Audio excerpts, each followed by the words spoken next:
He murdered 4 people. Then he ate their ice cream, used their computer, and fell asleep on their sofa. 25 years later, no one knows who he is. And the killer is still in the house. Tokyo, December 30th, the year 2000. A quiet residential neighborhood called Setagaya. A family of 4, asleep in their home. Father, mother, a daughter, 8 years old, a son, 6 years old. Sometime after 11, someone enters their house. By dawn, all 4 are dead. And the killer is still in the house.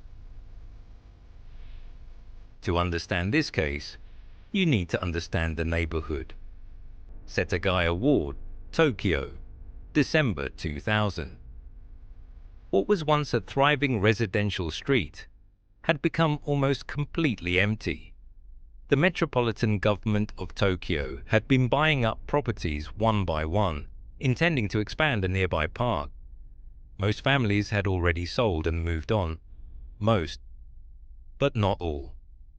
The Miyazawa family had lived at their home in Kamisoshigaya since 1991. Mikio Miyazawa was 44 years old, a quiet man, an engineer. His wife Yasuko was 41. She tutored children from home. Their daughter Nina was 8. Their son Ray was 6. By the end of 2000, they were one of only 4 families left on the street. Their closest neighbor was Yasuko's older sister, Ann, who lived literally next door. So close, the 2 buildings could be mistaken for a single house. That proximity would matter. Because when Ann's mother, Haruko, failed to reach the Miyazawas by phone on the morning of December 31st, she walked next door to check on them. What she found changed Japan forever. It was approximately 10:40 in the morning. Haruko entered the house and found her son-in-law Mikio slumped at the bottom of the staircase near the front door. He had been stabbed multiple times.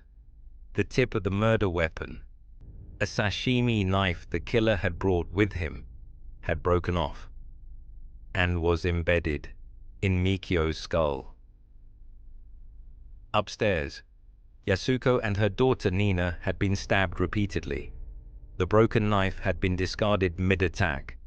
The killer had gone to the kitchen, found a santoku knife, and continued. In another room, 6-year-old Ray strangled. 4 people, 1 family, New Year's Eve.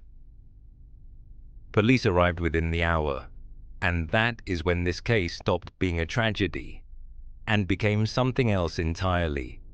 Something that would confuse, haunt, and obsess an entire nation for the next 25 years. In most murder cases, investigators struggle to find evidence. This was not that case. This was the opposite of that case. The killer had left behind, and I want you to really hear this, over 12,500 individual pieces of evidence. His own blood, his DNA, his fingerprints, the clothes he had been wearing, his shoes, his hat, his scarf, his bag, handkerchiefs, the murder weapons, and more. He had been badly injured during the attack. He went to the family's first aid kit and used bandages and Yasuko's sanitary pads to treat his own wounds. His blood type, A as DN. A testing improved over the years. A profile emerged. The killer was male, mixed race, 1 parent of East Asian descent, 1 of Southern European descent, likely not a Japanese national. His fingerprints match no government record in Japan, no passport, no driver's license, no file. He left clues that pointed across the globe. His bag contained traces of sand from the Nevada desert, near Edwards Air Force Base in California, and a skate park in Japan. His shoes were white running shoes, manufactured in South Korea. that size was not sold anywhere in Japan. His sweatshirt, light grey purple sleeves, was one of only 130 ever sold across Japan. Only 10 were sold in Tokyo. Police tracked down one buyer. The other 9 have never come forward.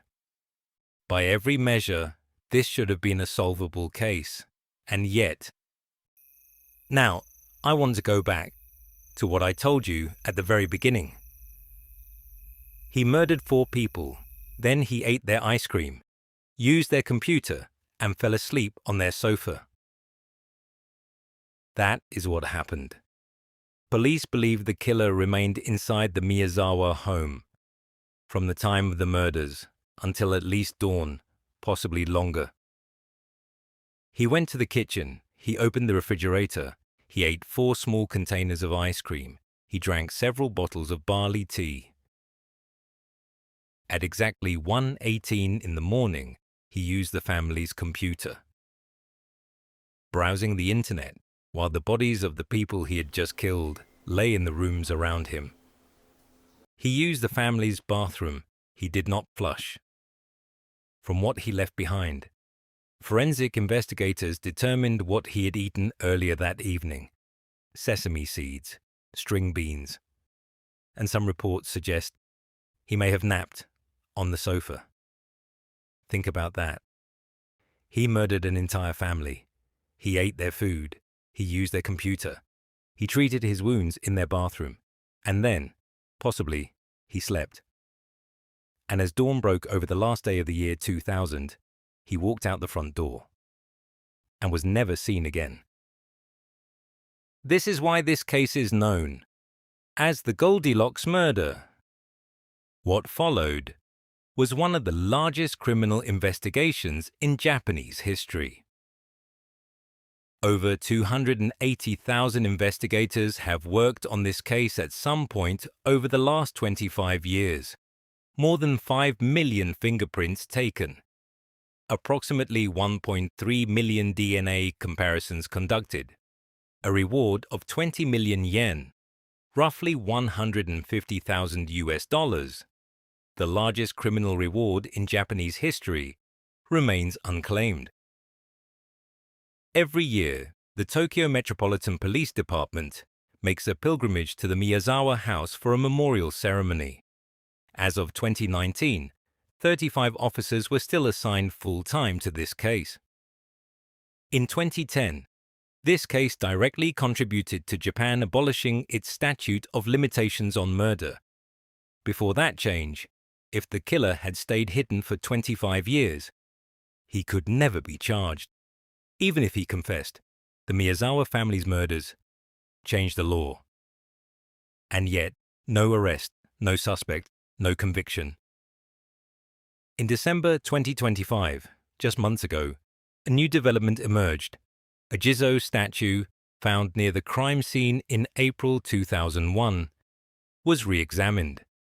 The lettering on it appears to match a stonemason's website. Police believe it may have been placed by someone connected to the case. 25 years later, still no answers. So who is he? Over 25 years, investigators, journalists, and amateur detectives have proposed dozens of theories. Here are the 4 most credible. Theory 1. The foreign national. His DNA, his shoe size unavailable in Japan, his clothes from South Korea, all point to someone from outside the country. His fingerprints match no Japanese government record. Police believe he may have entered on a temporary visa or without documentation entirely. Theory 2. The military connection.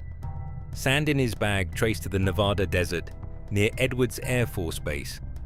Yokota Air Base is 40 minutes from Setagaya. In the year 2000, pre-September 11th, Japanese police and US military records were not cross-referenced. That gap may have allowed them to disappear completely. Theory 3. The contract killer.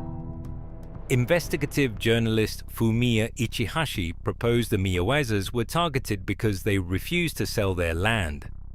He claimed the killer was a former South Korean military operative, known only as R. Police investigated. No evidence was found to substantiate the claim. Theory 4. Random opportunity. The simplest theory, and perhaps the most disturbing. The killer stumbled upon one of the last occupied homes in an increasingly abandoned neighborhood and acted on impulse. No connection, no motive. He simply chose them and then disappeared back into the world. No theory has ever been proven. The killer is still out there. Here is what we know. Somewhere in the world, there is a man, now in his 50s, possibly his 60s. Who knows exactly what happened inside that house in Setagaya on the last night of the year 2000? He carries that knowledge every single day. He knows why he chose that family. He knows how he got in. He knows what he did with the knife. He knows why he stayed. He knows what he searched for on that computer at 1:18 in the morning. He knows where he went when the sun came up. And for 25 years, through 130 sweatshirts, 5 million fingerprints, 1.3 million DNA comparisons, and a reward that no one has ever claimed, he has said nothing. He murdered 4 people. He ate their ice cream. He used their computer. He fell asleep on their sofa. And 25 years later, we still do not know who he is.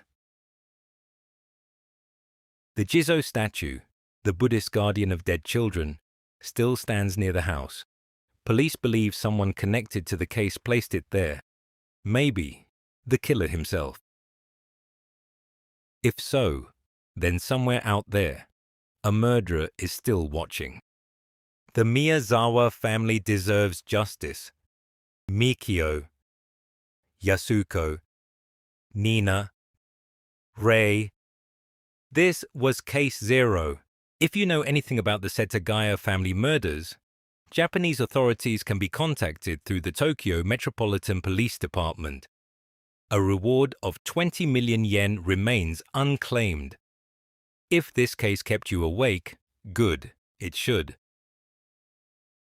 Subscribe to Case Zero. There are more files to open.